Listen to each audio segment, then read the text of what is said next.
sunu yëf.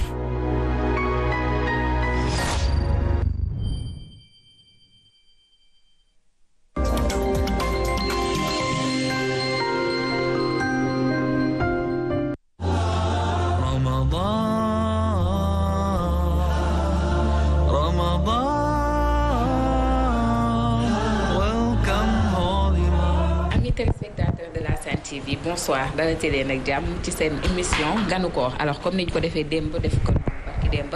tey itam ñu ngi feneen ci beneen décideur gi fas yéene waxtaan ak moom ci ay activité am ak kooram Mouhamed. ayca ni ko na fi waxee noonu lay amee soir bu jot ci Sen TV ganu koor dafay dalal tous les jours ay décideurs ñi nga xamee ni ñoom dañu bokk ci réew mi et puis di def ci réew mi donc tey ki ñu fi dalal nag du kenn kudul Moundiaye Cissé muy directeur général bu ONG 3D ku ne xam na ko ci yi muy yëngatu maanaam mbirum ONG ak yu ni mel waaye tamit ku ne ràññee na ko ci langum politique bi Moundiaye gars yi dañuy faral di wax naan opposant la wala moom mi ngi parti au pouvoir donc tey nag dinañ waxtaan ak moom ci activités yi nga xamee ni moom daf koy faral def ci koor gi et puis kooram nan la koy passé bi diggante bureau bi ak kër ga na fi et puis moom Mouhamed yaakaar naa ne bu présenté woon élection ñi koy voté dina bari lool. man moom laay sànnil sama carte bi. parce que nag dafa am liggéey bu am solo bu nga xamante ni mu ngi koy def ci réew mi te yemul rek ci li ñuy gis li ñu gisul moo ëpp ndax ko wax ONG 3D wax décentralisation wax développement wax itam droit de l'homme yooyu yëpp nag mu koy jëfee di ko waxee looloo waral tey ñu ñëw fi ngir fas yéene waxtaan ak moom ci lépp lu jëm surtout ci wàllum développement Moundiaye noo def. salaamaaleykum maa ngi nuyu sénégalais yi góor ak jigéen ak ñuy seetaan di leen nuyu di leen dalal na fi ji ak Momo di leen dalal fii ci ONG 3D di leen baalu ak di leen baal ak ci koor gi ñu door teel di ñaan ñu ko dooree ci bisimilah ñu jeexale ko ci alhamdulilah rabbil alamin Aïcha Moundiaye dugg nañ ci koor tey le 3e jour mais ñu ngi la fekk en plein travail mu mel ni koor gi yow yéegoo ko de. waaw xam nga ñun déjà bu dul koor sax dañuy yéex a añ xam nga bu man damay faral bu ma yeewoo fajar julli ci laay ndekki en général ay 6 heures du matin. donc ensuite soo xasee ñëw bureau journée continue la ñuy def man du ma añee ci bureau bi am na genre popote ñu fi def pour agent yi mais man damay bàyyi ba wàcc soog a añ donc d'habitude ay 16 heures maanaam heure tàkkusaan lay faral di añ du ma añee du ma reer en général parce que man du ma lekk guddi presque ma añee ay 16 heures jëm 17 heures guddi gi damay naan lu tàng jinjeer lekk quelques fruits donc dañuy tàmm koor parce que boo gisee ba dugg ci bureau bi rek dootoo xam sax heure bi jot parce que tellement yaa ngi see activité yaa ngi recevoir ay nit yaa ngi def ay réunion donc dañuy tàmm koor quoi donc moo tax duñu impact trop mar bi rek moo ñuy xaw a sonal tuuti parce que dañuy daan tàmm di naan ndox man sama bureau ndox moo fi ëpp mais duñu sonal trop ñun et puis ñun en tant que lébu yi dañu tàmm koor ñu ne koor xam ñu am histoire koor ah beneen bi mooy yenn yi comme ay ajjuma mooy ñenn nañ mën leen bàyyi ñu toog seen kër def li ñuy wax télétravail xam nga Covid bi def ñu jàngal lu bari que ne liggéey du rek teew ci bureau mën nga nekk sa kër sax di liggéey donc am na ñoo xam ne organiser nañ ko ñoo xam ne mën nañu toog seen kër ci semaine bi benn fan liggéey ça leur permet ñu nekk ak seen njaboot en même temps di liggéey parce que liggéey dañ koy humaniser maanaam liggéey du contrainte boo xam te ni war na mën a tax ba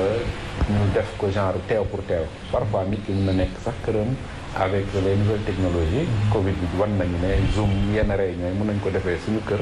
et duñ teree ñu liggéey moo tax ñu may personnel bi ñu am possibilité kenn ku nekk benn fan ci semaine bi nga toog ko sa kër liggéey ko sa kër te participer de façon virtuelle ci activités yi parce que koor moom noo ko gën a mën a seddalee nit ñi rek nga seddal leen ko waaye ça veut pas dire que koor kenn warul liggéey koor mu nekkee jaamu yàlla noonu la liggéey nekkee jaamu yàlla te liggéey moo yor réew donc surtout pays yi mel ni ay Afrique waruñu toog liggéey moo tax koor bi terewul ñu ngi liggéey mais dañu aménager juste horaire yi ensuite xaw ko simple mais koor gi au contraire la ñu war a gën a liggéey. ok ban âge nga commencé woor mu Ndiaye ak itam ñàkkul anecdote bu la marqué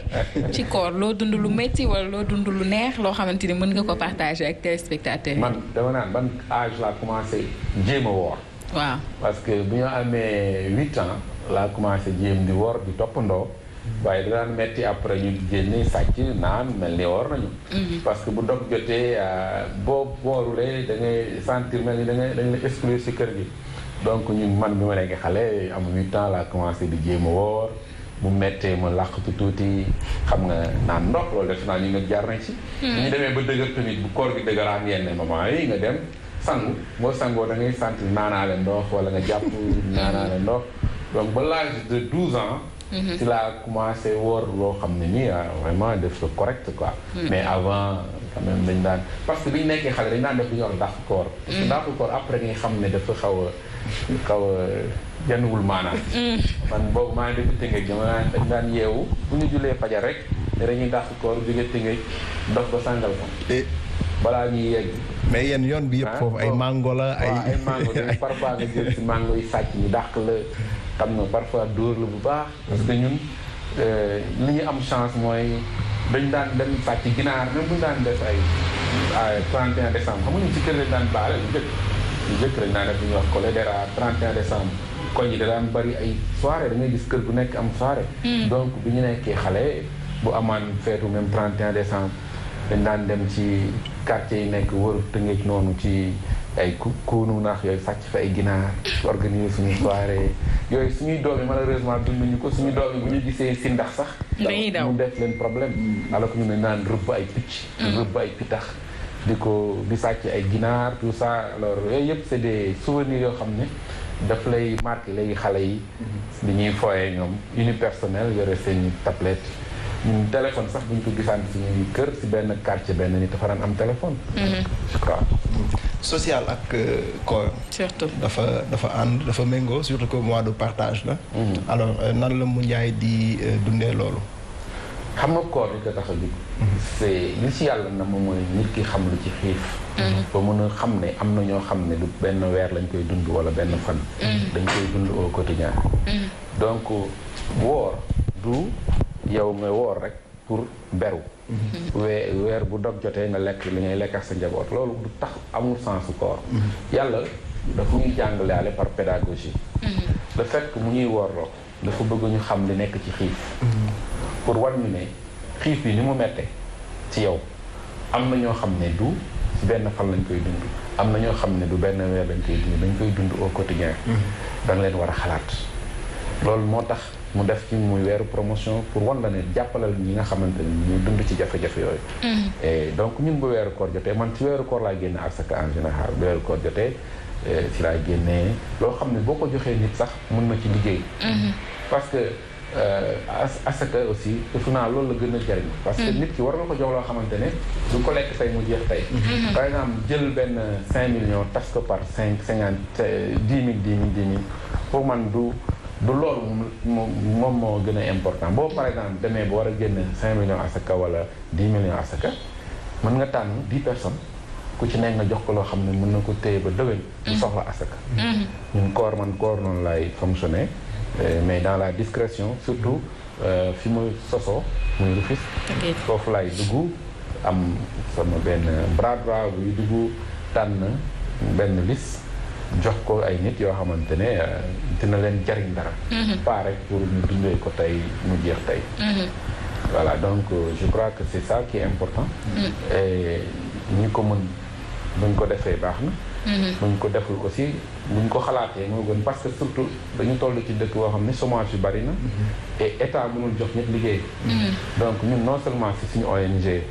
loolu la ñuy liggéey donc ONG bi mu ngi def lu ñu mën ci parce que ñi ñuy xam ñu bëri ñuy defee nag ñun ci affaire élection démocratie surtout alors que loolu moo gën a neew ci li ñuy def loolu dafa bari bayre xam nga élection moo bëri bayre ak démocratie mais ñun am nañu bureau Ndar am nañ bureau Matam am bureau Kanel am bureau Podor am bureau Ziguinchor si région yëpp am nañ fa bureau te bureau yooyu li ñuy def amul dara loo xam ne ci affaire élection de démocratie ñoom li ñuy def mooy indi ndox ci gox yi indi courant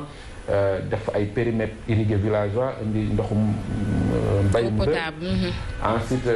fexe jeunes yi nga xam ne dañuy war a dem nar a tukki ji ci ay batox yooyu ñu utal leen ay unité de production ak unité de transformation produits halieutiques unité de transformation produits agroalimentaires comme ay Sangalkam Podor yooyu la ñu ëpp la ñuy def ñun suñu 80% suñu budget ci yooyu la jëm. je pense que